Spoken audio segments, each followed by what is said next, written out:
Namaskar, Namaskara, Namaskaram, Vanakkam. Good evening and a warm welcome to Indic Academy Washington DC Chapter's webinar, Crown of India, Kashmir through the Millennia. My name is Rasita and I am one of the conveners of Indica DC Chapter. I hope all of you are staying safe and healthy through these unusual times. On behalf of our chapter, I'm thankful to each of you for attending this webinar. Thanks to the pandemic, we are fortunate that physical distance no longer limits us from attending such illuminating sessions. Before we begin our talk, here is a brief introduction of what Indic Academy does. We are a non-traditional university for traditional knowledge. We seek to build a global renaissance based on Indic civilizational thought. We are pursuing a multidimensional strategy across time, space, and cost by establishing centers of excellence, transforming intellectuals, and building an ecosystem. We are a 501c3 not-for-profit organization here in the US, and all contributions made to us are tax exempt. Please visit our website, www.indicacademy.org. Explore and navigate our various activities, platforms, and initiatives. Support us in our endeavor to build a free and fair platform for Indic voices. Do follow us on Facebook, Twitter, and Instagram, where we are at Indic Academy. We have an amazing lineup of online events with scholarly speakers being organized by our chapters worldwide. And now, not to take up any more of your time, let us dive into our webinar. I would like to present our moderator, Ms. Sunanda Vashisht, who will introduce our expert panelists and will steer this conversation forward. Sunanda is a writer, political commentator, and a columnist. She's written extensively about the conflict-ridden region of Jammu and Kashmir. She herself has been a victim of ethnic cleansing that took place in Kashmir Valley in 1990. Recently, she represented the Kashmiri Hindu Voice and addressed the human rights situation in Kashmir at the US Congress Tom Lantos Human Rights Commission. In 2015, she co-founded Mind Makers, a new age media company that enables exchange of global ideas and solutions. She routinely takes up speaking assignments about Kashmir and political affairs of India. Over to Sunanda ji. Thank you for that generous introduction, Rasita. And it's always, I have to let people know a bit of secret. Rasita is a friend, and that's why that generous introduction happened. But anyway, today I am glad that Indic Academy gave me this opportunity, not only to be here, to use this platform, this wonderful platform, and also they asked me to be a moderator, which makes my job much easier because my guests today, the panelists today, are such renowned intellectuals and thinkers that I really do not need to do much. But just to get started, our topic today is very ambitious. Kashmir, crown of India and across the millennia. Kashmir across the millennia. This is, you normally would take a few years to do this, but we are in this jet set age, we are supposed to talk about the entire history of India, the entire history of Kashmir in about an hour, hour and a half. We'll try to do our best. And in order to do this, I'm going to narrow it down a little bit for our audience and for our panelists. Recently, and I've been thinking about this a lot, and in fact, this morning also, I was telling before, the panelists before, I didn't sleep all night. We were watching, what happened in India last night. Bhumi Pujan of Ram Mandir after 500 years of struggle. So it set me thinking. It set me thinking about a basic question that we are going to try and answer through this webinar. Where does the history begin? Does it begin wherever it's convenient for us ideologically? Or do we go to the point where, as academics and as I have such scholars, do we go to the beginning of the beginning in order for people to make up their mind about history? Because history continues to be a battlefield, not just in India, but it continues to be a battlefield across the world. And the reason for that is, the basic reason for that is, people don't know where history should begin. In Hagia Sophia, where should the history begin? Should it begin where the temple was made? I mean, where the mosque was made? Should it go back to where the cathedral was made? Or should it go back to its pagan past? Nobody talks about the pagan past. Amish often says that, people are fighting between the mosque and a cathedral, and but no one talks about the pagan temple it was built on, because there are no pagans left there. Simple thing. But there are a lot of pagans left in our part of the world, so we will talk about the pagan history, and we'll go back to Kashmir, and we will try to see that, is Kashmir really a place where you see AK-47s and Kalashnikovs? Is it a place where you see, is it a place that you see in old Hindi movies? Is it a place that you get your kesar and saffron from? Is it a home of pashmina shawls? Kashmir is all this, but a lot more than that. In its bosom, Kashmir, the history of Kashmir, the valley of Kashmir, has hidden many betrayals and has hidden many stories. We will try to uncover those betrayals across the history. We'll try to uncover those, moments in our history, and also we'll try to connect one important part. This is not a political discussion, I must say at offset, and this is not, even though I am here, this is not a political discussion, nor is this a geopolitical discussion. We are putting it totally in a civilizational context. So for our young audience who often ask, what is there in this piece of land that we are fighting so much about? Why are we, every day we sacrifice our best and our best soldiers there, our best and our finest? What is there in Kashmir?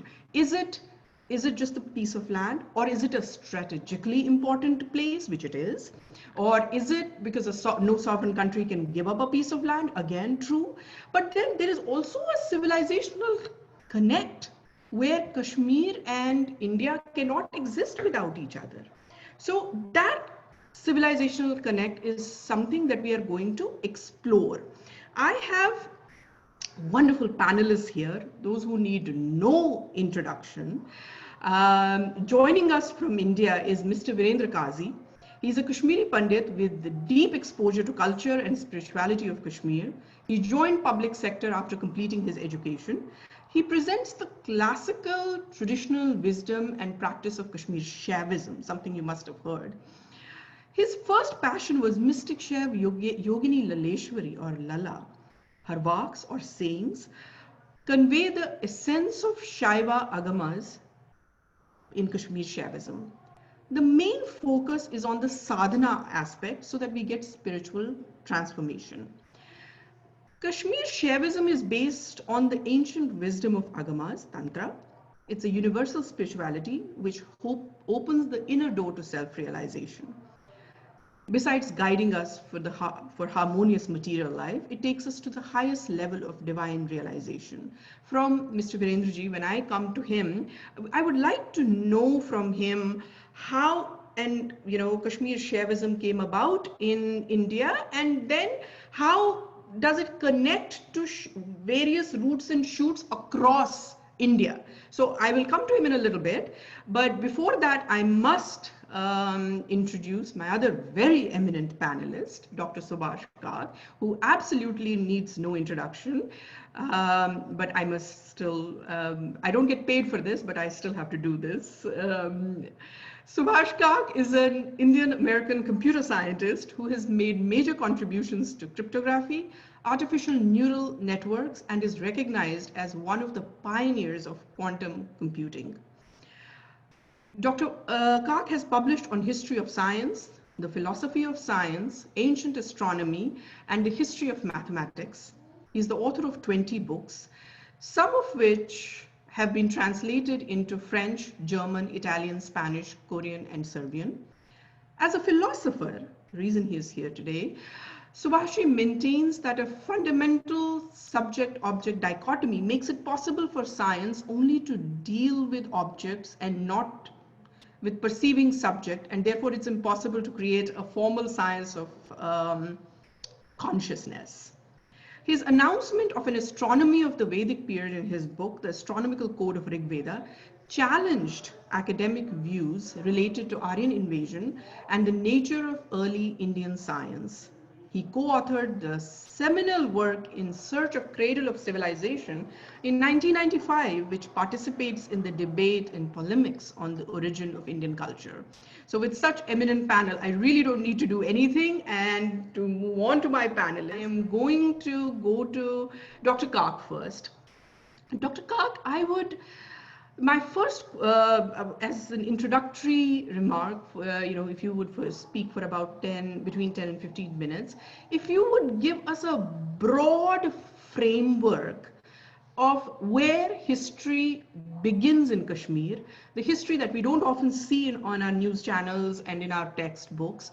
Where does history begin?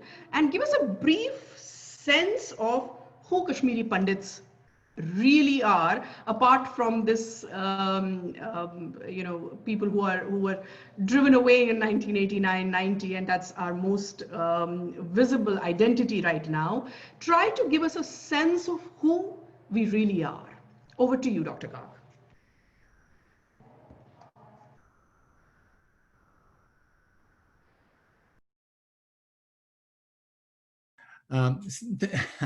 Thank you, Sunanda ji, and thank you, Indian Academy, to have given me this opportunity to speak on this very important issue of where Kashmir fits into the larger Indian civilizational puzzle.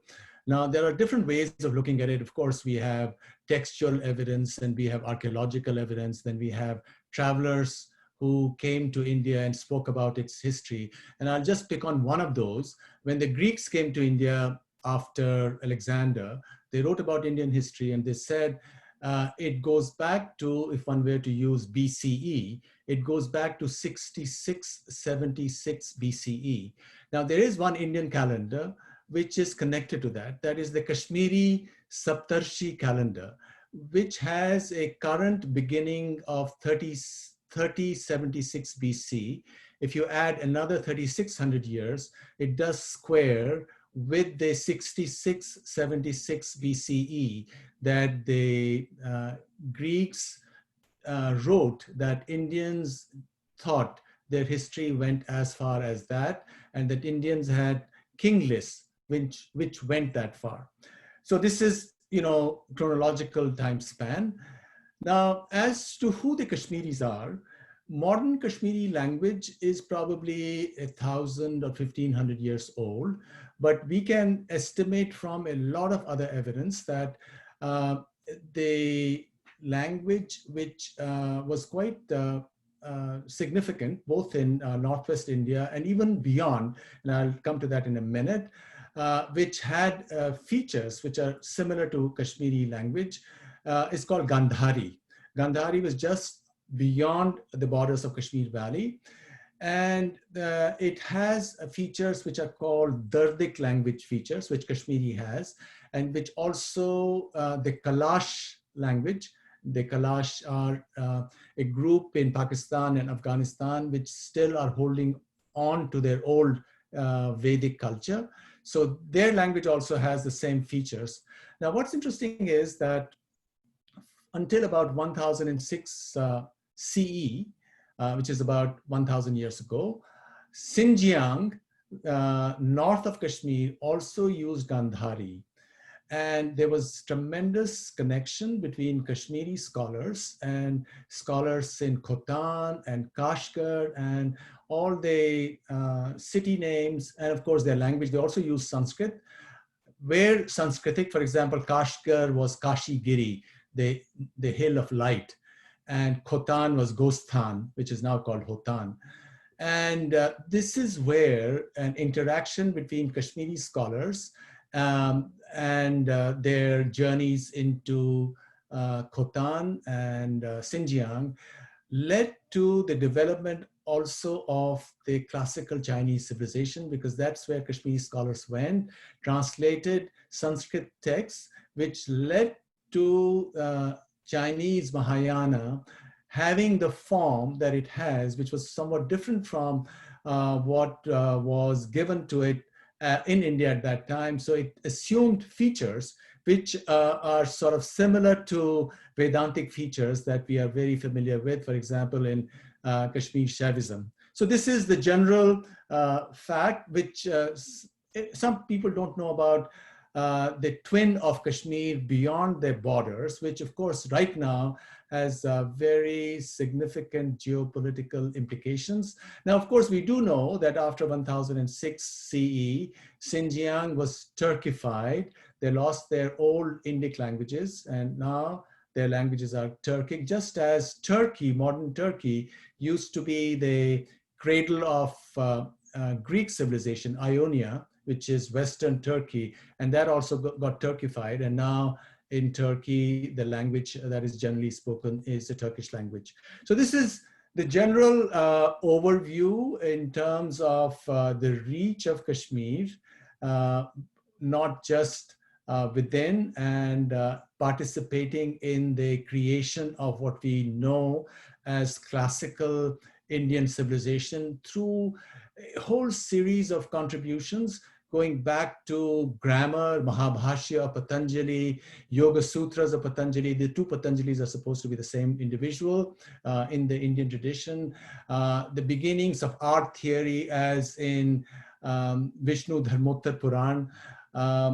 Also aesthetics, Indian Kashmiri sculpture and painting, which after Kashmir fell on hard times, went in different directions, including went down to the Pahari areas, Himachal and the hills, and created the magnificent Pahari style of painting. And also, this is something that we'll be coming back to very quickly, the pinnacle of the philosophy of consciousness, which is Kashmir Shaivism, which poses this whole problem of awareness and who we are, and where consciousness comes in such beautifully scientific terms that even now, some of the leading minds in the world who are interested in this frontier area of science, it's a frontier area of science, not only from the perspective of computer science, because you're trying to construct a machine which has consciousness, because normally machines don't have, but the brain machine is conscious, and also in neuroscience. So all these topics are leading up to the question of what is consciousness. And in Kashmir, about 1400 years ago, this whole philosophical framework of Kashmir Shaivism, because Shiva or Ishvara is consciousness within you, it's one, and it gets expressed in different people who think that they are different, but they really are the same. This is the general framework that there is. Now, I also want to mention quickly that there were contributions that Kashmiri scholars also made to literature, to music. Everybody knows about Shang Dev and the great Abhinav Gupta, who also wrote a commentary on the Bhagavad Gita, a very famous commentary. And he also wrote the great classic of Tantra, which is Tantra Loka, the great book on aesthetics called Dhvanya Loka. What is Dhvani? How do you recognize what is beautiful? So some of the most subtle questions of not just Indian philosophy, but universal world philosophy, were a part of the discussions that went on. And Abhinav Gupta, who lived about 1,000 years ago, we have stories on how these meetings took place. And apparently they were both men and women who participated in these discussions. And so it was a very egalitarian and open society. And just to conclude, I must also say that scholars of art have suggested that a lot of what is seen as Oriental art, the beginnings of it perhaps took place in Kashmir and from Kashmir, just as philosophy went from Kashmir to Xinjiang and from Xinjiang eastwards to Chang'an, which was the capital of China at that time, and then onwards to Japan. For example, Dhyan itself, Dhyan as meditation, when it went to China, it became Chan, and when it crossed across the sea to Japan, it became Zen. So there's a lot of stuff in every field that you can think of, from medicine to literature, to music, to sculpture, to aesthetics, to philosophy, to mathematics itself. The Bakshali manuscript just across the valley, but it was the same circle. And then scripts went from Kashmir to Central Asia, and from there on to Korea and Japan. So truly, it was not that it was all being created in Kashmir, because Kashmir was connected to the rest of India. It was really one civilizational area. There were also intriguing connections between the two furthest corners of India, Tamil Nadu, Shaiva Darshan there, and the Shaiva Darshan in Kashmir. So there were these agamas in these two regions which are connected. There are also connections between the East, Bihar and Bengal and Kashmir, the whole Shakta thing. Or Sri Vidya, which is very popular all over India, is, according to scholars, it emerged in Kashmir and went elsewhere, because it's a representation of these beautiful insights that we have of consciousness that emerged in Kashmir. So I'll just stop here, and we'll come back to some of these threads later on. Thank you, Sunandaji. Wonderful, wonderful. You gave us a a framework on where we can begin our conversation from. And from what you said, I was always under the impression that Kashmir is the cradle of Indian civilization. But what you said, it seems to me that Kashmir is cradle of world civilization. I mean, a lot of stuff came from Kashmir, and I'm not just, the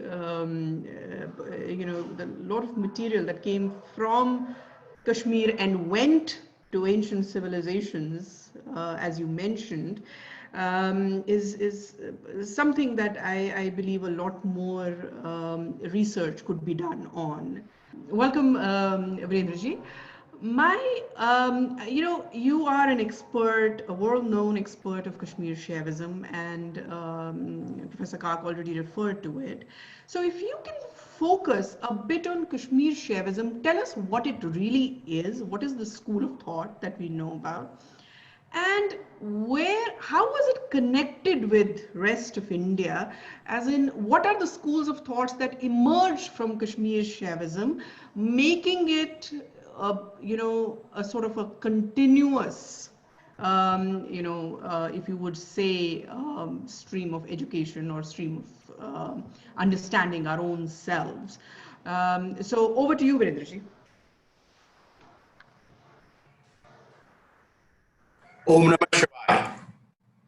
So, thanks to Indic Academy for this great opportunity, and this thanks to Nandaji. Subhaji has given a lot of information about Kashmir's contribution and interaction with the rest of the world. Most of my friends would have read Shiv Puran.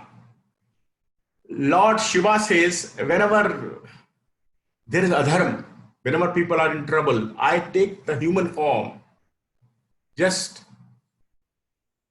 to relieve the sufferings of the world. Similarly, Lord Krishna says in Bhagavad Gita, popular, yada yada hi dharmasya. Now, let me give a born and brought up in Kashmir, give a Urdu touch to this Yada Yadahi Dharmasya. I will translate it into Urdu. Please remember the word tanazul. Tanazul means decline. They say tanazul par jis waqt aata hai dharam. Tanazul par jis waqt aata hai dharam. अधर्म आके करता है बाजार गर्म. अरे ये अंधेरा जब देख पाता हूं मैं तो इंसान की सूरत में आता हूं मैं. This Lord Krishna says in Bhagavad Gita. I will translate it also. My friends have not followed it fully. Now, how Kashmir Shaivism was either originated or reborn in Kal Yuga. They say, after this Satyuga Dwapar Tritiya, the great masters went in hiding of agamas. They went into hiding, and Lord Shiva wanted to enlighten the world. And our Guru, Sage Durvasa Rishi, he initiated Sage Durvasa Rishi in Kailash mountain. Lord Shiva assumed the form of Shrikantanatha and initiated Sage Durvasa Rishi in Shaiva Agamas, and then Shrikantanatha disappeared. Now, Sage Durvasa Rishi wanted to impart the knowledge that he was ordained to enlighten the world, impart this to deserving people. He could find no worthy disciple. So he was worried. He could not find a worthy disciple to impart the knowledge. So he created Manasputra, mind-born son, Trambakanath, and imparted him with the knowledge of Shaiva Agamas, which was not done through writing. It was done at the Pashanti level, mental to mental level. He will just initiate him. And he also created Ardha Trambaka, a female mind-born daughter. Please remember, in Agamas, we give more importance to the female learning. I mean, they are no less than men in any case. So they say 15 disciples were created through this mind-born son. And the 15th one, he was not that capable. So he was advised to marry. So he had a son. Then from father to son, this knowledge was spread. And then Sangam Ditya was one of the disciples. He came to Kashmir and settled in Kashmir. So this is the background from Sage Durvasa. Then what happened in 8th century? 8th century, there was a great Shaiva saint, Vasugupta. And they say he was one day not well, he was rather dishonored by one Nagabodhi. He was a Buddhist saint in 8th century. He felt jealous of Vasugupta because people were praising Vasugupta. And he said, what is it he's up to? And he was rather he was rather insulted. They say Vasugupta went back to home, slept, disappointed. He said, oh Lord Shiva, they did not allow me to talk. And night came Lord Shiva in his dream. They said, go to Mahadev mountain, find Shiv Sutras and enlighten the world. In morning with his disciples, he goes to Mahadev mountain. It's actually just near Srinagar, called the Dachigam Forest Reserve. That's the Mahadev mountain. This on a stream, there was a big boulder. It is, they call it Shankar Pal. And by just touching it, it overturned and Shiv Sutras were revealed. What are the Shiv Sutras? Those are the 3 levels of self-realization, which I want to elaborate. This is the beginning of 8th century revival of Kashmir Shaivism. Then his disciples were, one of the very important lineage was Utpal Deva, who created the proper Pratibhigya Darshan, the doctrine of recognition was done by Utpal Deva. Then very illustrious scholar was Acharya Abhinavgupta. Subhaji also mentioned is about not only Shaivism, Tantra, aesthetics, Natya Shastra. This was almost incarnation of Lord Shiva. He compiled all the Tantras and wrote Tantra Loka. Then he wrote wonderful commentaries on the most subtle texts like Paratrimishka, Malani Tantra, and Shiv Sutra Vimarshini. Lot of things he did, Acharya Abhinavgupta, but there was a modern interpretation of Shaiva literature. Then there were other scholars, and let me mention Swami Lakshmanju Maharaj. Swami Lakshmanju was the last great master of Kashmir Shaivism, and he conveyed the lineage. He conveyed the lineage, and scholars all over the world learn at his feet. That is the history of Swami Lakshmanju. And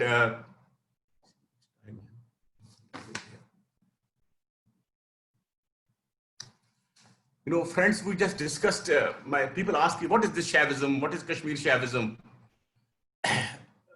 As Subhaji also mentioned about Tamil Nadu and Kashmir, you know, Shaiva Agama Tantras. Let me, my friends, I will tell you there are variety of Shaivisms. I will categorize four broad, it is very important to know, there are four broad category of Shaivism. Four broad categories are, two are basically, one is from Tamil Nadu and second from Karnataka. The Tamil Nadu is a very, very old called Shaiva Siddhanta. Shaiva Siddhanta is spread to Tamil Nadu, Sri Lanka, Malaysia, Indonesia, you know, it's also very ancient. And you know, must have heard they are incorporating Shiva Puran. It's based on the 9 Mars, the saints, life of the saints. And you know, like, you know, Shikari, how the hunter, you know, the Bail Patra felt, he got enlightened, sadhana, penance. And in fact, whenever Dr. Karan Singh meets me, he always tells me, please, in North, people are not aware of Shaiva Siddhanta. You must tell people in North India about Shaiva Siddhanta also. Shaiva Siddhanta is very close to Kashmir Shaivism. In fact, it has the same agamas, same 36 tattvas, which we discuss in Kashmir Shaivism. Same is in Shaiva Siddhanta also. Only thing is, differences, because Kashmir Shaivism is strictly Advait. We are just part of Lord Shiva, nothing below that. Absolutely divine Lord Shiva. But Shaiva Siddhanta is dualistic tantra. It's based on dualist tantra, means Pashu and Pati, a bonded soul, and the Lord Shiva is our master. This is about Shaiva Siddhanta. In fact, Shiv Subramaniam Swami, the great saint in Hawaii, he follows this Shaiva Siddhanta tradition. In fact, his guru was from Sri Lanka. I used to have some conversation with him when I was in America. Now he's no more. Second Shaivism is Veer Shaiva or Lingayat in Karnataka. It was, the founder was King Baswa, Basveshwar. And it was basically a reformist movement, because people would always indulge in rituals, betray people also, and not have the essence of spirituality. So Baswa was a reformist movement. He created what we call it Basveshwar, his darshan, called Baswa 6 vachanas, 6 basic principles. And also my interaction with great Lingayat scholars, they also have a close relation with Kashmir Shaivism. This Lingayat, they have got to call it Lingodhar Diksha, they go Shivaling. And it is also from Tantra, it's an elaborate ritual of Lingodhar Diksha. So it also has a link with Kashmir Shaivism. Now coming back to two Shaivisms. Shaivism based on Vedanta is Shankaracharya, Advaita Shaivism of Shankaracharya, which are the Bhashas, Tikas, everybody knows about it. And Shaivism based on Agamas, we call it revelation texts, also called Tantra, is Kashmir Shaivism. In fact, it's a big subject, a lot of discussion, you know, there are also, it is strictly monoistic. There is also dualistic Tantra like Netra Tantra, then what we call Lokakshi Tantra and Lokakshi Pashupat Tantra, you know, which is popular in Gujarat also. That's called Bhed Abhed Tantra. So these are all varieties. Essentially, Kashmir Shaivism is based on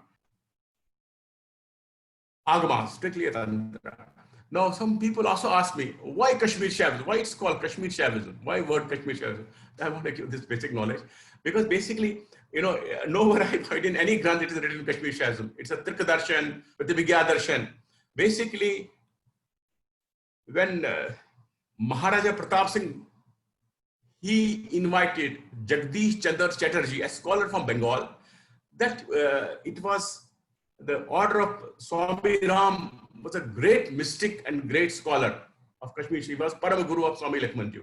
He told Pratap Singh that the problem he said, what help I can do, what seva I can do. He said, There are scriptures are, that some leaves left lying with some scholar, something with some scholar. Why not you compile it? It's very, very important. So he did a great work. Jagdish Chandra Chatterjee, director of Maharaja's Archives of Sanskrit texts, assisted by two great Pandits, Mukundram Shastri and Madhusudan Kohl. They compiled Tantra Loka, and all these granthas were compiled and printed. And because of, he called it Kashmir Shaivism. Now what has happened? Worldwide, because I was just wondering, can we call it universal Shaivism? Worldwide is known as a Kashmir Shaivism only because mostly our foreign friends, they call it Siddhi Yoga, Kashmir Shaivism. It was propagated by Swami Muktanandaji. He did also great work in spreading Kashmir Shaivism because he adopted Kashmir Shaivism as a spiritual creed. So this is also the answer people are asking why it's called Kashmir Shaivism. Now, what is Kashmir Shaivism? As I said, it is based on Agamas. Kashmir Shaivism is a universal spiritual philosophy which focuses on supreme unity of the self with the God. It accepts all the aspects of life and teaches the path of realization based on divine grace. So that is number one. It is a universal spiritual philosophy. It's beyond caste, creed, color. I mean, anybody can adopt it. And that's always we say the divine grace is all over the world. There are masters Lord Shiva has produced all over the world. I give the examples. It's a universal spiritual philosophy. Secondly, it emphasizes on the supreme unity of the self with the God. What is the supreme unity? Supreme unity, as you said, it is a strict Advaita. We are absolutely no less than the God. In fact, I was just explaining the great Iqbal, the Islamic poet of Iqbal. He also spoke of Advaita. I mean, everybody knows about this. खुदी को कर बुलंद इतना कि हर तकदीर से पहले खुदा बंदे से खुद पूछे बता तेरी रजा क्या है. Then when he goes in, they said just pure Advait, nothing but pure Advait. And he goes in the mystic trance. He says, oh God, you and me are one only. You and me are one only. And now, they say that on the day of judgment, God will ask you, what are your plus and minus points? How can you judge me? You're not different from me. Why should you judge me? He says, it's a beautiful thing. I have to stop you here, Virendraji. Thank you so much for giving us that broad thing. And I'm going to come back to you for question answer. Because I should cover that other topic also, the Kashmir contribution with others. Yes, and we'll come back to that in question answers. Okay. Very good. Very good. What you have done right now, you have given us a sense that Kashmir Shaivism, even though it originated in Kashmir, it was not something that stayed in Kashmir. It went around and it influenced scholars from everywhere. And that's an important point that needed to come. So what is happening in last 35, 40 minutes in this conversation is actually very detrimental to a lot of my friends who are on the left hand of the political spectrum. Because right now, what both you gentlemen, wonderful gentlemen, are trying to say is that there was a time in Kashmir when they were not fighting rest of the mainland India, and they were actually contributing and in a very scholarly way. So that's what you have sort of established in last 40 minutes or so, and which we always knew. That the history of Kashmir does not begin in 1947. It goes really way far back, and it's not just a piece of land that we must save. It's also a piece of civilization that we must guard, because this is what we own. Ultimately, this is what we have. Now I would like to introduce Shri Harikiran Vadlamaniji. I have known him for a long time. I like to call him the modern godfather of Indic thought in India, because he's as an entrepreneur, as a scholar himself, and as someone who has put these platforms together. And I have known him for a long time, and I've seen him from the time when he was putting these motley groups together across India and United States. He had the vision that, we can have a platform where we can talk about our own, we can talk about ourselves, and we can relate our own stories, where we can narrate our own stories. So this is his vision, and as I said, I call him the Godfather. And Harikiranji, you can take it away from here. You have an announcement to make, I believe, and after you say good things about us, you can take it away from us. There, I gave you a hint. As always, you are extraordinarily all your praise and words, and thank you so much for those kind words, and fascinating conversation, of course, extraordinarily conducted by you, and Virendraji and Subhashkarji. Thank you very much for that conversation. I personally gained immensely from that. I just have three messages today. Two on scholarships and one on Vigraha in Kashmir. So I'll just share my screen just for.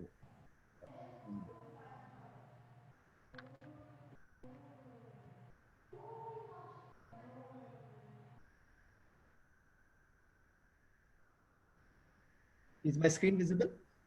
Yes, now it is. Okay. There is a scholar by the name Walter Sledge. Can you see that? Yes. Yes. Okay. So there is a book written called The Brahma's Curse: Facets of Political and Social Violence in Pre-Modern Kashmir.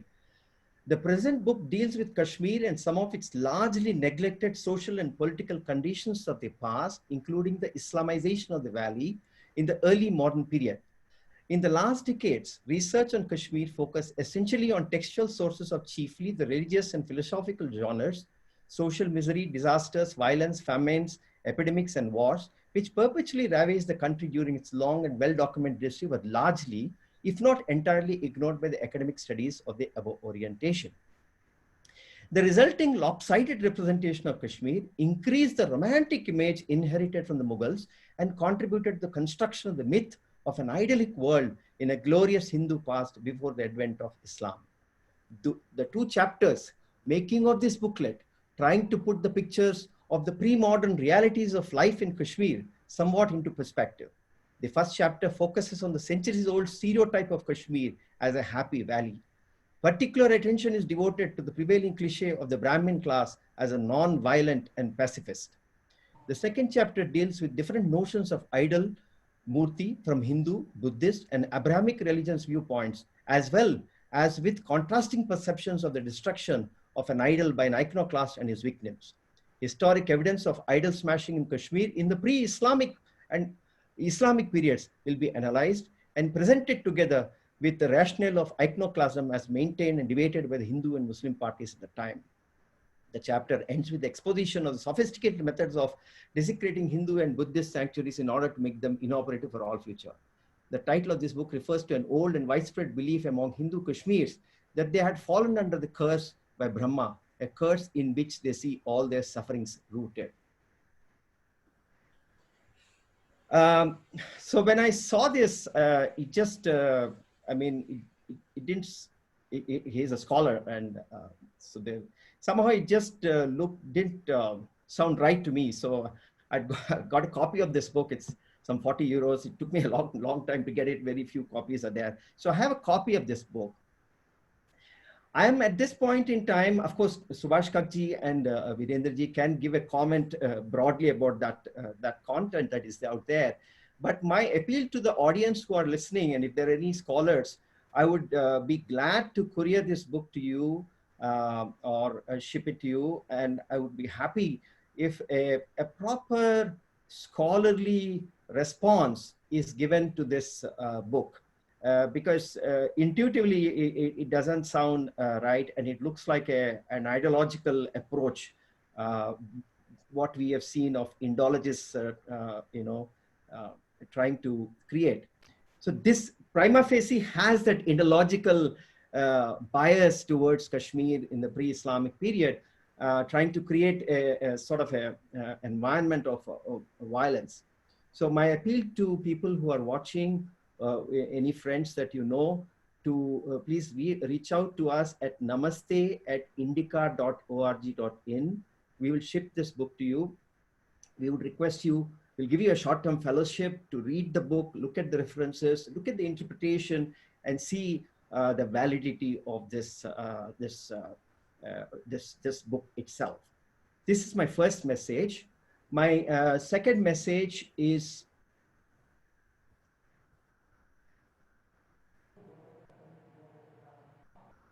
can you see the screen? Yes. Yeah.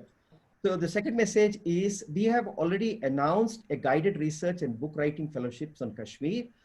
Broadly, 3 areas we would like: Shankara, Advaita, and Kashmir; Abhinav Gupta's influence beyond Kashmir; Tirthas and Kshetras of Jammu, Kashmir, and Ladakh. So we had announced this last year. We have already granted to 3 scholars, but this is such a vast topic. This is such a really fascinating topic.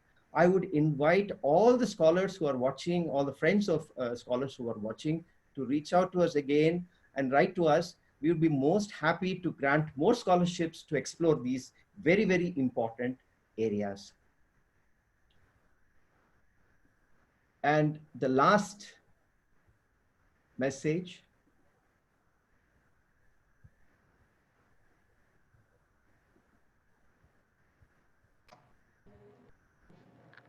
Can you see the screen? Yes.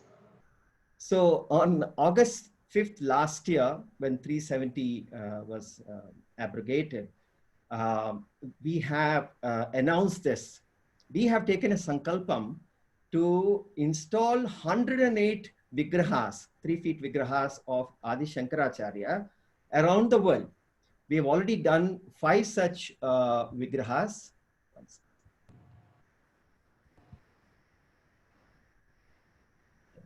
Sorry.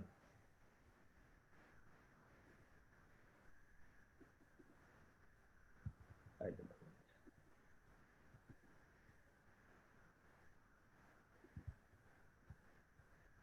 Yeah, so we have done 5 such vigrahas so far. We have a mission to install 108 across India, and so we made this announcement last year that we now look forward to installing one in Kashmir. This is the land where Adi Shankara Bhagavad-pada wrote about transcending duality and seeing oneness. We need to see that, and therefore my appeal to all of you is to take a collective sankalpam that one day that this all should happen in Kashmir Valley. So with that, thank you so much. Thank you so much, Hari Kiranji. We have a very esteemed guest here, and Shastri Yanamandraji. He is the grandson of Pandit Kota Venkatachalam, and he's been very close to works of Panditji and has been trying to bring Panditji's body of work into the mainstream of Indic studies for some time now. He feels that Panditji's work in reconstructing Indic chronology, coupled with the social, economic, cultural, and political dimensions, could provide the basis for the development of the one grand narrative that we are all in search of. So I do not see him. I know he's listening to us, but Shastriji, can you hear me? Yeah, there he is.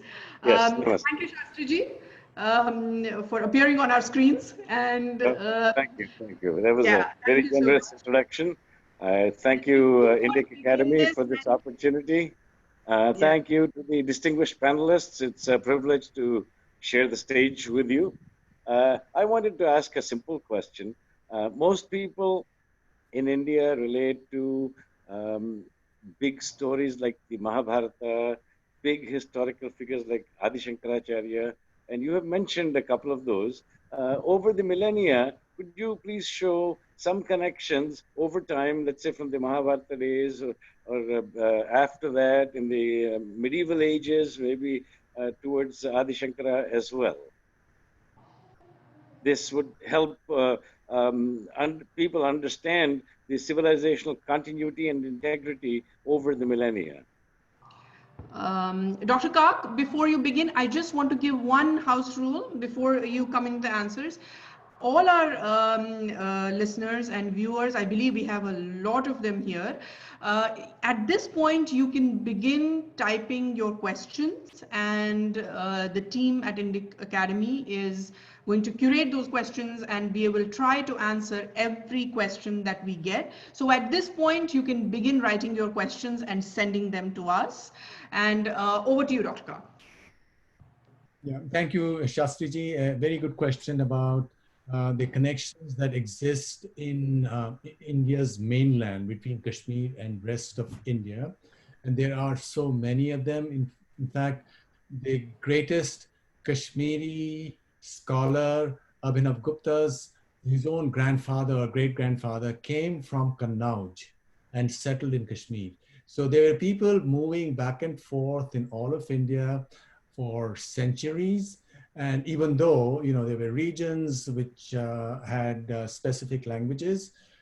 So this is one fact. The other is that you also have connections in ideas that arose through agamas. Before that, of course, you had Puranas, which are encyclopedias, and you had the other tikas and bhashyas on the sutra and the Upanishadic literature being created all over the country.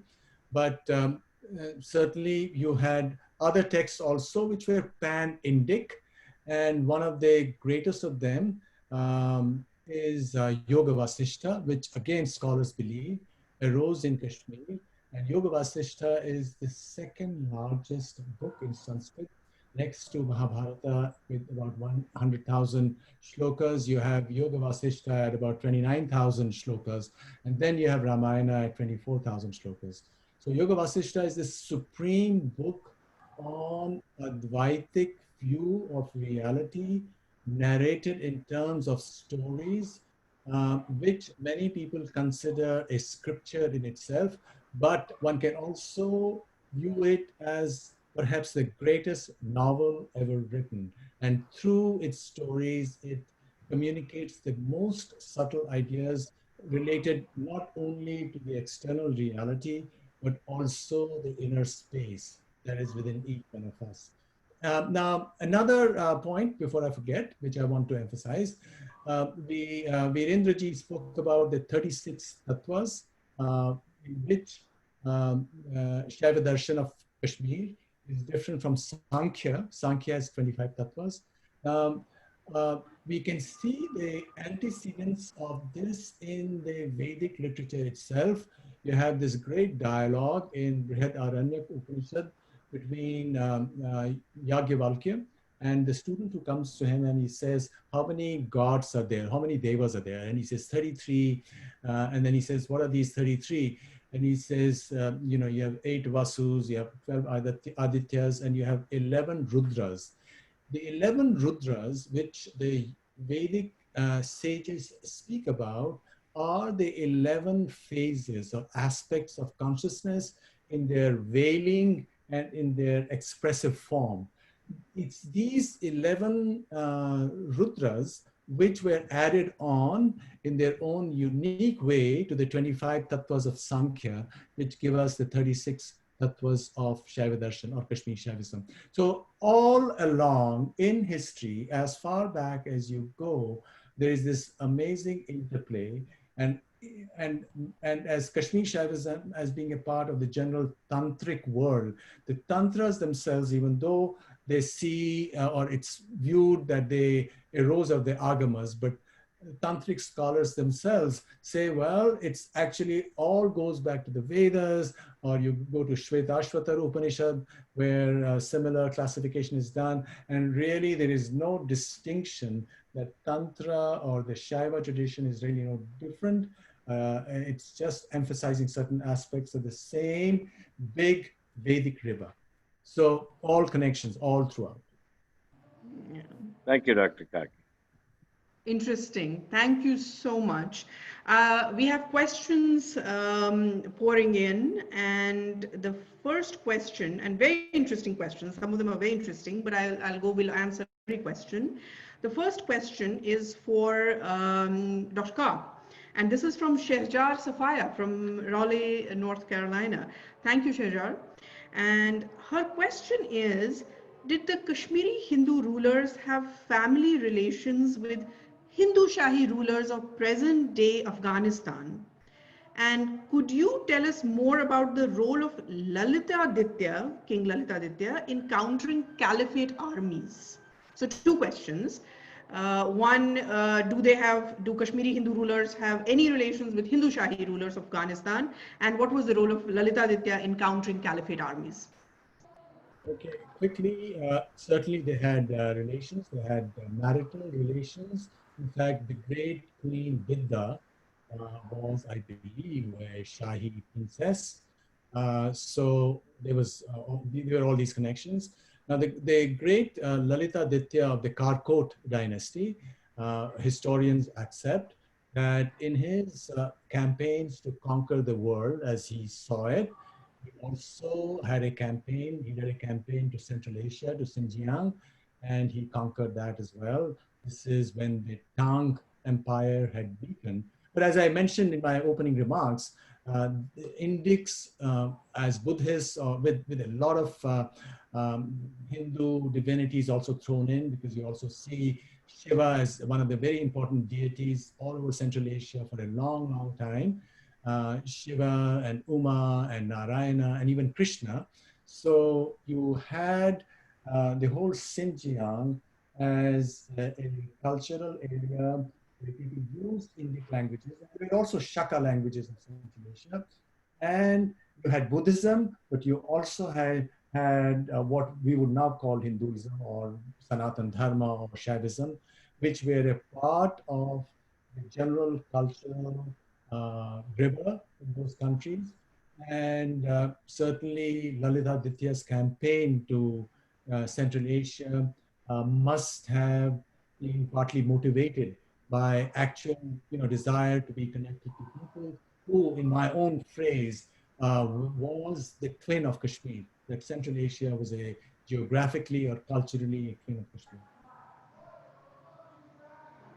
Okay. Thank you so much. And the second question that I have is second very interesting question, and this is for Virendraji. Virendraji, if you could unmute yourself. This is from Amit Zuchi in Melbourne, Australia. And his question is, did the white Huns, the nomadic people, the nomadic people who lived in Central Asia, when they invaded Indian subcontinent, did they get influenced by Kashmir Shaiva traditions?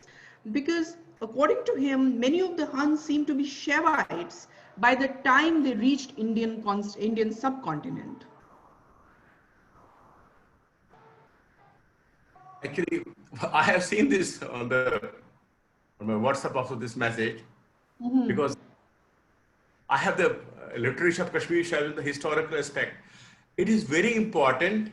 Let us talk of Kumar Jiva, the 4th century, whose father also was a scholar of Agamas, and he was creator of what's called Lotus Sutra, today Shokagai movement, and there are a lot of Shaivites. They had influenced Buddhism. In fact, that's a source of Mahayana Buddhism. And white Huns, they're all white Huns. That's the famous was Hume song. When he came to main India, he stayed for a couple of good time in Kashmir. And he had a great impact on the Kashmir Tantras, like Malini Tantra. This Krama system was very popular. It was subtle and profound systems. He had a deep impact. This is what I understand. And of course, his purpose was to translate the Buddhist scriptures into that local language. He took the scriptures from India and to understand the Buddhist scriptures, and he found a different knowledge in Kashmir altogether. And definitely there was a good impact. Thank you. Thank you for that answer. This is a very interesting question, and I would like both of you to take it. And probably in just one sentence, an answer can be given. And I'll try to answer it myself as well, because there can be multiple answers to this. Anna Solis, she's a journalist, and she's asking, if Kashmir is the crown of India, what is the jewel in the crown? Dr. Kak, you want to take this? If Kashmir is the crown of India, what is the jewel in the crown? Okay, maybe the question is, what is it that makes Kashmiri approach to civilization or culture unique? I think it is a special eye. It's an aesthetic eye. It's an ability to balance opposites. And that's what shows up in literature, in sculpture, in music, in a variety of fields that emerged out of Kashmir. It's really a sense of beauty.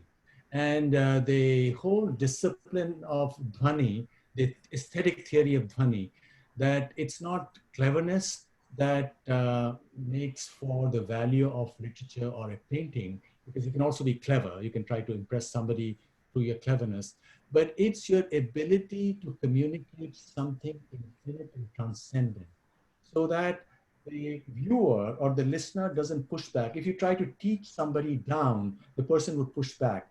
But if you indirectly communicate a sound, a resonance which inspired you, and you're trying to get the viewer connected to the same resonance, that is when you have found the secret to what is of beauty, what is aesthetically valuable. I think it's that eye which makes the Kashmiri approach to culture and literature unique. I know. I would interpret this question a little differently because you've already answered it the right way, I would say. But if the question was, if Kashmir is the crown of India, then who is the jewel in that crown? I would say Abhinav Gupta, because I think at one point he was, to this day, I think he's Kashmir's greatest export to rest of the world. So I would, it's just, as I said, there are no right answers to this. But quickly, Virendraji, how would you answer that? If I Kashmir will is the agree with crown, you. Abhinav Gupta is the jewel of Kashmir. The jewel will be Abhinav Gupta. you would agree with that? He's the Jewel will be Abhinav Gupta. Yes, yes, You yes. would agree with that. There's another question, and for this, I would go to Dr. Kak again. He says, and this question is being asked by Vivek Gupta. The question is, how can we share this history of Kashmir that we have revealed today, that we've been talking about today, with the colonized people of present day Pakistan, especially northern Pakistan, who are Muslims now? I don't know if the colonized is the right word to use in the correct context, but we get what he's trying to say. He's trying to say, how can we share this history of Kashmir with present day Pakistanis, because a lot of them do not accept this history. They do not accept their own history. They do not accept that they have anything to do with the subcontinent. They think that on 14th August 1947, a blood transfusion happened and they all got Arab blood for some reason. They do not even accept that they are from the subcontinent. But be as that may be, how would you think, what is the way, if there were some people who are interested, how should we share this history of Kashmir with Pakistan? I think it's the general challenge related to how do you deal with the past? Because many places in the world have a problem with their own history. And I suppose now we have technology, we have decentralized technology of the internet, for example, and other media, which make it possible to present alternative and true narratives to all people. And I believe that every human being wants to know the truth. And if an attempt is made to present the truth in a non-threatening way, people would come to it. And if, for example, people were to know that all of modern science is based on quantum mechanics. From quantum mechanics, you get chemistry. From chemistry, you get biology. From biology, you get brain science. And the creator of quantum mechanics, an Austrian named Erwin Schrödinger, himself was inspired in his own autobiography. He mentions it. He was inspired by Vedanta, by the Upanishadic Mahavakya, as he claims in his autobiography, I am Atman Brahma, that quantum mechanics is consistent with Vedanta. If people were to know it, perhaps they would become curious and would want to find out what is this Vedanta after all, or what is this Kashmir Shaivism? And maybe our ancestors were not all seized of darkness. Maybe there was something. So you got to open some windows. And I think we should take the high road, present the story as often as we can, in as non-threatening a way as we can. And I'm sure eventually everybody loves beauty, everybody loves knowledge, every human being, even animals, a dog wants to see a sunrise or a sunset. Every human, every sentient being wants beauty. So we have to keep on trying. Thank you so much for that. The next question is for Virendraji. Virendraji, this is Damini from New Jersey. Her question is, what is the main differentiation in Kashmir Shaivism that makes it different from other Shaivite philosophies? Maybe one or two main differentiators. All this while you were telling us what is common between all of them, but what is the main differentiator? If you could give us one or two between Kashmir Shaivism and other Shaivite philosophies in rest of India. In fact, I described the four broad categories of Shaivism. Let me talk of the main differences. Shaivism, Kashmir Shaivism based on totality. Everything is divine. Good is divine, bad is divine, everything is divine. In fact, there is no negative word. That's why we say Maya is Shumai. Maya is Shumai. Maya is created by Lord Shiva himself to run the play of world. So it is not to be that Jagat Mithya, no, Brahman Satya Jagat Mithya. No, Jagat is also Shiva and Brahman is also Shiva. So this Kashmir Shaivism speaks on totality. Second, that's why Kashmir Shaivism we say is divine life and material life is but one. That is the first message.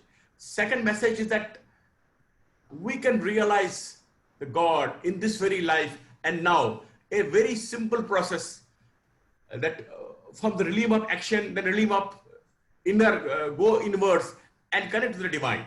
It's based on 100% divine grace. We can get transformed only by divine grace. So I'll say two things, that Maya is Shumai and second is Anugrah. It's only through Anugrah we can realize the God. That's the basic emphasis of Kashmir Shaivism. Yeah. May Anugrah is such a beautiful word because even in Kashmiri, we use the word Anugrah quite a bit. I mean, Kashmiri speakers here. And my grandmother would often tell me, often use that word Anugrah, and she would say, for anything I would do, if I would go out for an exam, if I would go out to do anything, well, she would say that you need God's Anugrah. So I guess she was getting it from what Virendraji said. Dr. Kak, you wanted to add something? Just briefly, just to add to what Virendraji mentioned, the major difference is that in the Kashmiri view, this embodied world is also an embodiment, or the world, the actual world is also an embodiment of Shiva. And therefore, this is not to be taken as something that you want to run away from. In other words, Kashmir Shaivism is an approach, is a Vedantic approach, Advaitic Vedantic approach, where you can participate fully in the world as it is. You don't have to leave the world and become a sannyasi to find the deepest truths. You can find the deepest truths while living in the world. So I think this is the major distinction. I don't think it is a very deep distinction. It's a distinction more of style, more in an attitude that look, just as Krishna says in the Bhagavad Gita, that you can't run away from karma, you can't run away from action. So you cannot, even if you went to the forest, you can't run away from it. So you better enjoy the beauty. The world itself is beautiful. It is an expression of the goddess, and you can participate in it and be also informed of the deepest insights by it. Interesting. I have another question from Vijay Kumar Dar. His question is, and Dr. Cox, since you're here, you may try to answer that. It's a short, pithy question, but I don't know if the answer will be as short. The question is, do you believe that Kashmir will ever rediscover its ancient civilization? Oh, absolutely. I am a optimist. I think that the world over the next few decades is going to change much more than all the changes that have occurred in the past few centuries for a variety of reasons, partly due to technology, AI. There are going to be tremendously disruptive forces at work, and the coronavirus is just a preview. And this, of course, nobody was expecting, but there are other things that are going to happen. And in that disruption, during that disruption, people would then want to ask questions about meaning and who they are and want to be connected back to their history. And I think that'll change. I think people all over, including people in Central Asia or in Pakistan or in Afghanistan and other countries, would want to revisit and embrace all the beautiful that was a part of their own history, and certainly not and reject what was not beautiful, because every society has a mix of this and that. But I think all what we've been talking about is truly beautiful. It's beautiful not only at a regional level of Kashmir and India, it's beautiful at a universal level, and that's what almost everybody, discerning people, acknowledge. That I think people will want to and will get connected. We have a lot of questions coming in, so we will have to keep our answers short so that we can take more questions. Virendraji, here is a question for you. The question is, Sharda Peeth, as you know, had the presence of, and this is asked by Shashank Davangire, his question is, Sharda Peeth, which evidently had scholars from all parts of South Asia, did that help in spread of Kashmir Shaivism across India, or was it more like exchange of ideas where the ideas from other parts of India also influenced Kashmir Shaivism? So we've talked about how Kashmir Shaivism influenced other parts of Indic thought, but did the thoughts that were coming from other parts of South Asia also influence Kashmir Shaivism and change it? We'll have to keep our answer really short and move on to other, if you could please. Actually, scholars would learn the great wisdom in Banaras. There was the learning center. From Banaras, they could go to Sharda Peeth for subtle realization, for the higher sadhanas, not only of Kashmir Shaivism, Agamas, even Buddhist scholars also were there. So it was an interaction. We can say it was a center of interaction also. And that's the Sharda Peeth was called the highest learning, because you will be taught practical sadhana in Sharda Peeth. Yeah. So the next question, and since you're here, I'll ask you this quick question. It's from Shori Banai. He says, what are the remaining manifestations of Kashmir Shaivism in today's valley? Are there any manifestations left? How do we practice Kashmir Shaivism today in Kashmir Valley? Now that we're not in Kashmir, but Kashmir. It doesn't matter, because I do interact with who are these practitioners in Kashmir Shaivism also. Mm-hmm. The great practitioner Pranath Kohlji, I wish people take advantage of his presence. Then Prabhaji is too old, and you can always practice Kashmir Shaivism. Everybody is very welcome to Kashmir Shaivism. We have to go. There are basic principles, which is enhanced by Shiv Sutras. Shiv Sutras gives the guidance how to practice Kashmir Shaivism, and Vijnana Bhairav meditation, Vijnana Bhairav Tantra. There are subtle techniques. Everything is available. You should only have a desire. But are there gurus available? Are there gurus available right now to teach Kashmir Shaivism right now? That was the question. Are there any gurus available? Guru, Guru is, correct, Guru is within you. But of course, their number is very less now. Prabhat, you also used to give Diksha. Yeah. And Pranath Kohlji, there are people all over the world, they are coming in summer. If you see in Ishwar Ashram, our world, I don't know, this year maybe because of Corona people, there's not much of it. But summer people are coming to, they sit in the Ishwar Ashram also, they learn Kashmir Shaivism. It is growing, and it's growing day by day. I see a lot of this thing. Yeah. By the way, we also teach the practical side. That is also one thing. We teach the practical, we call it level 1 program, level 2, like that. We teach basic scriptures. Life and material life is one. Basically, we impart Tattva Gyan and Shiv Sutra and Vigyan Bhairav. We can start with that. So anybody who is interested.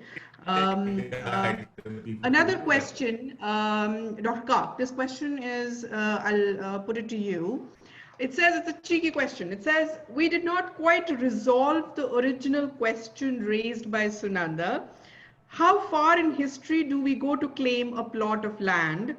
Kashmir was Muslim dominated before 1947, perhaps since 1600s. What gives us the legitimacy to go back beyond 1600? I don't think he has the dates right, but his question is, what gives us the legitimacy to go to pre-Islamic period? Should we even go to it? Well, I don't know what that question really means, but certainly Kashmir has remained connected through ups and downs of its history. There was a continuous, cycle of scholarship and manuscripts and scholars working on it. And even Kashmir Islam, the Rishi Islam, for example, the Nanda Rishi, for example, one of the very leading lights, they were inspired by Malleshwari and Shaivism. So they were trying in the general public. In fact, one could say that politics in Kashmir, the Islamic politics in Kashmir before 47 was an interplay of three groups. One was the general Islamic population, which remained connected to their own traditions, which had elements of their pre-Islamic past. And then there were the Orthodox mullahs in Srinagar. And then there were some people who wanted to be more open and be leftist and so on. So there was an interplay. And perhaps this interplay would have resolved itself and found a healthy expression. But sadly, Kashmir became a prisoner to this politics which was used by Pakistan to destabilize India, especially in the 80s and 90s. And therefore, there were forces which were much bigger than that of Kashmir. For example, I can tell you, when I was growing up in Kashmir, Kashmir was the safest place anywhere one can imagine.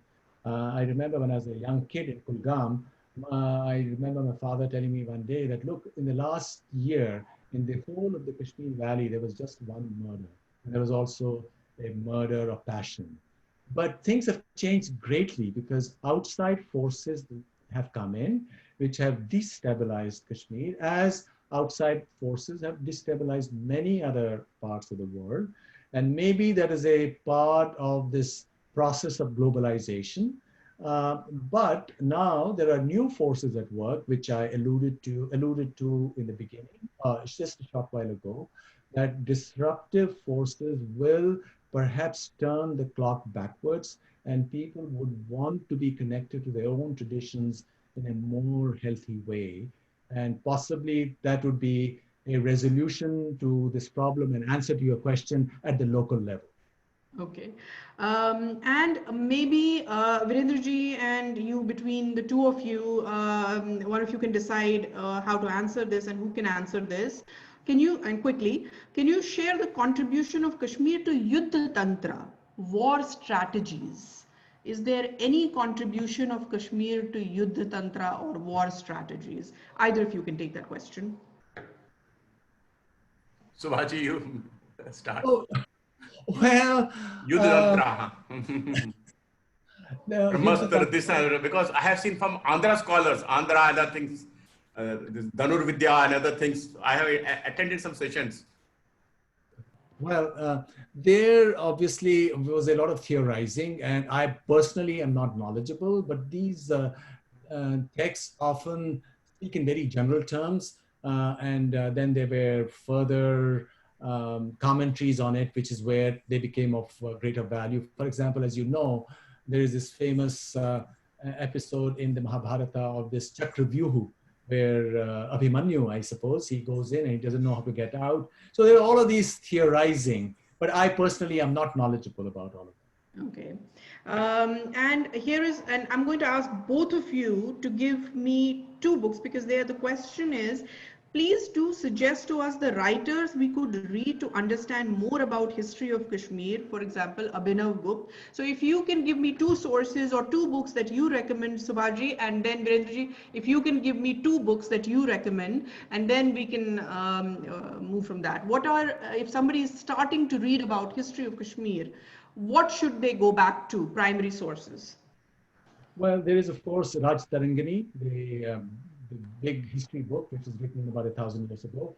But I would also recommend, and there are very good translations available, the Yoga Vasishta, because in my view, that is the greatest book, greatest novel ever written. I would recommend Yoga Vasishta. It's a very eminently readable.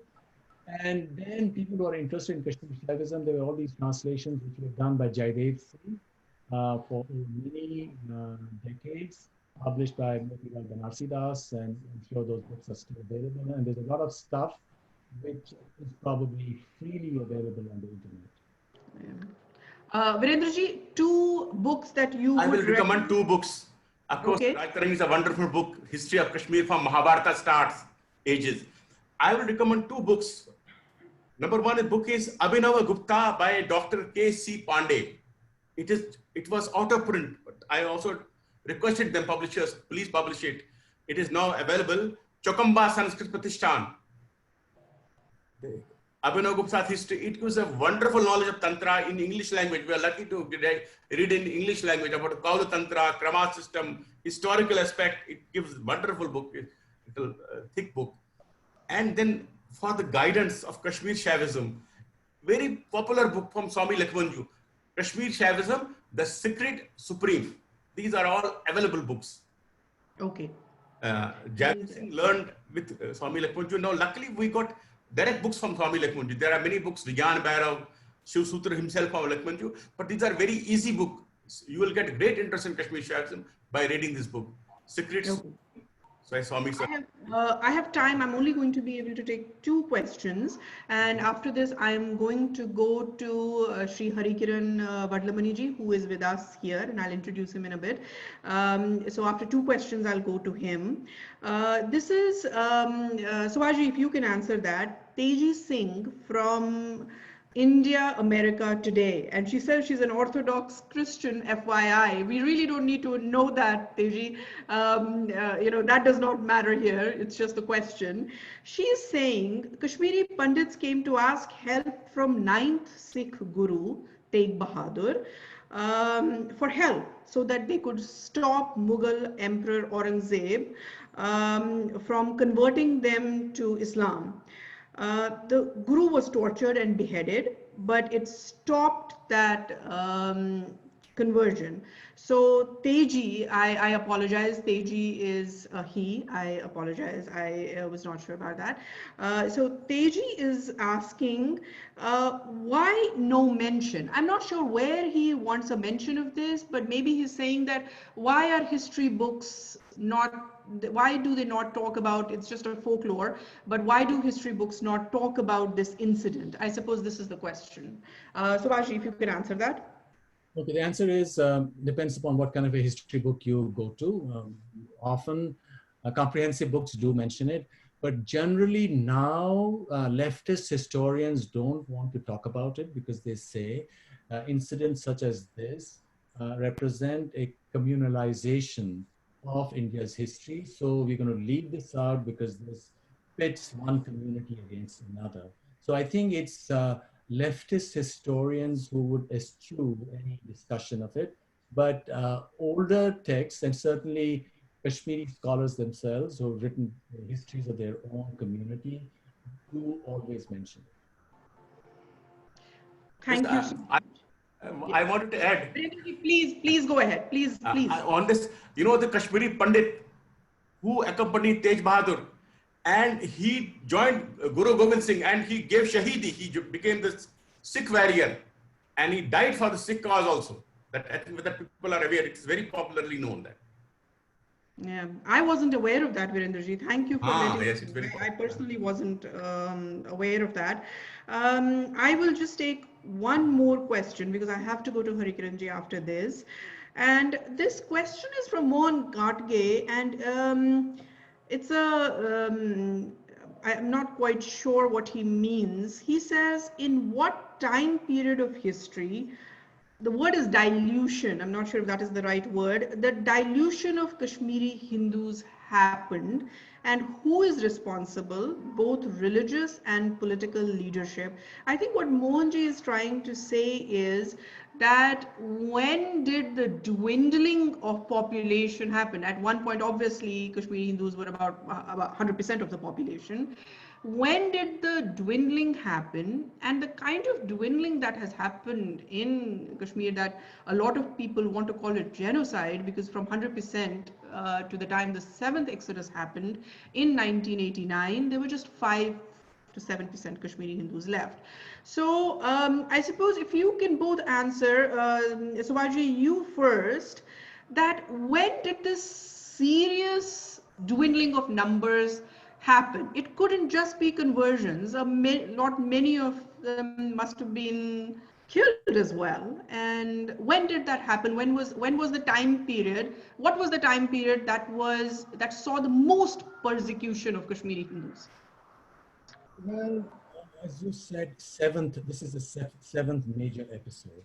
The Yeah. very first major episode is supposed to have been Sikandar Butchikan. Butchikan meaning iconoclast. Butt from Buddh, because when Central Asia and Northwest India became Islamicized, in many parts of those regions, were the Buddhists, and the Buddhists in their monasteries had big images of the Buddha. So destruction of the images was called Bhut Shekan, to be a Bhut Shekan, to destroy Bhuts. Bhut also means an image, therefore. So it was, I think, the grandson of the very first guy who seized power from the very last queen of Kashmir. And Shamir. yeah, and he Shamir. did a general massacre or genocide, and according to popular belief, only 11 families were left. And when I was growing up, my father and mother and grandparents used to tell me that the Kaks were one of those 11, so that we had survived. So I must also work as hard to survive in the decades ahead. But there have been other episodes like this, and a community which has gone through a similar history is the Yazidis in northern Iraq, who claim to have undergone, I don't know, 20, 30, 50 such episodes, including one very recently, 8 to 10 years ago. So a long period. Now, after the very first extremely serious episode, the son of that king was a fellow called Zainul Abidin, whose life was restored by his Hindu Vadya. So after that, he became kind and he said, you can come back in. And a lot of people did stream back in. People were fled. But the population remained very, very low, and it was about 5-6% in 1990. But now it's almost gone to 0%. There are just a few thousand people left in the entire valley, and there's also under tremendous pressure. Yeah, I always struggle with the word genocide when it is used for my people, and I somehow don't want to use it. And a lot of people do use it, but I don't know what more is a genocide than a population going from 100% to near 0% in the valley now. I don't know. if a cultural genocide, numerical genocide, but I just get very nervous about, I get goosebumps when I even talk about that word. But we are running out short of time, and this last question that I'm going to, that we have covered already, and so I'm just going to give her a brief answer myself. This is Ravali Rapaka. She says, what changed after the Muslim invasion in Kashmir? Ravli, what changed after Muslim invasion was 7 exoduses of original aboriginal people of Kashmir, Kashmiri Hindus, Kashmiri Pandits. So systematic persecution happened, and the fact that we are talking here today and trying to reminisce who we are is the result of the Islamic invasion in Kashmir. So a lot has happened. The character has changed. I think if there is anything that we need to take away from this conversation is that how can societies change when demographics are reduced? If there is one thing that we can go back and think about, and in a very scholarly way, that what happens to the societies when numbers are completely reduced like this over a period of 400, 500 years. As Hindus, we understand that time is cyclical and 400, 500 years means nothing. It is just, a cycle of time. But in 400, 500 years, here we all are talking about, even I don't know a lot of about who I am, and I learned from these scholars today. But I can assure you that there are many of us who don't at all understand who we are, where we have come from, because we have been uprooted so much, 7 times at least, and we are hopefully hoping to go back, never to be uprooted again. We don't know when that will happen. But with that, I'll end this question answer session. We have already gone, we have a lot of questions. And before this started, we had already said, in fact, Subhashi had suggested this, and I would suggest this to the Indic Academy members, that this was a very broad overview of history of Kashmir and Kashmiri Hindus. So taking from it a few strands, what Virendraji and Subhashji said today, we can maybe have a few more webinars if people are still interested, and take a few specialized topics and talk about those. And the idea today was to give you a broad overview, and we can take it from here if and that is a suggestion from me to Indic Academy members. Subhashi, if you want to make a last comment, because we'll have to end in a little bit. Very brief comment on Hari Kiranji's first message on that book by William Sage called Brahma's Curse. This is all cherry picking. You can take one story and you can pick this and that. And people like William Slade would like nothing more than people getting worked up, because any publicity is good publicity. If I were you, I would totally ignore this, because I've seen other stuff by people which is of very poor quality. Certainly, maybe one person can take a hard look at it, but I wouldn't want to give it any publicity. In my view, I think that'll just be the wrong thing to do.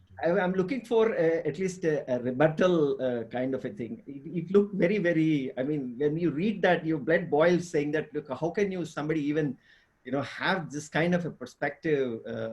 But Subhash Kakti, you know that they are at it. They're extraordinarily creative. They're very creative, innovative. But, I wrote an essay on it for medium.com called A Scandal of Indology. And you look at some of the stuff which is so bad, and there is a clear ideological position that Indians cannot speak for themselves. It's we who shall speak for them. They don't have any authority to interpret their own books. I think the battle has been joined, and I think this is a sideshow, and probably we did not give any importance to it, but the stakes are quite high. And there's this talk right now in the US, BLM, Black Lives Movement, of white privilege. If there is one area in the entire world where there is white privilege, it's Europeans and Americans telling Indians that you don't have the right to interpret your history. You don't have the right to interpret what the Vedas are and what the other texts are. And in that article, you'll see quotes by professors saying that we want to freeze out Indian scholars. So if that is what the situation is, I think we have to know what the parameters of this battle are, and we have to now use Yuddha Tantra properly. We have to find out what these Yuddha Tantras are and find out how this battle should be fought. Yeah. Thank you so much, Subhashi. That is actually a positive note to end this on.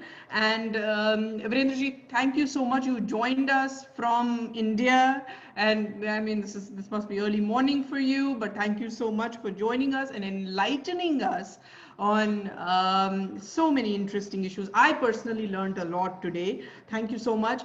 Subhashi, always a pleasure to listen to you. Always, it's always enlightening. I always take away so much every time I read your writing or I hear you talk. It is always a pleasure. And thank you to Indic Academy for giving us this opportunity to talk about ourselves. And thank you to all the viewers and listeners and everyone who asked questions. I tried to put in as many questions as possible. I hope your questions were answered. Thank you so much for being with us today. And with this, I thank you all. Namaste. Namaskar.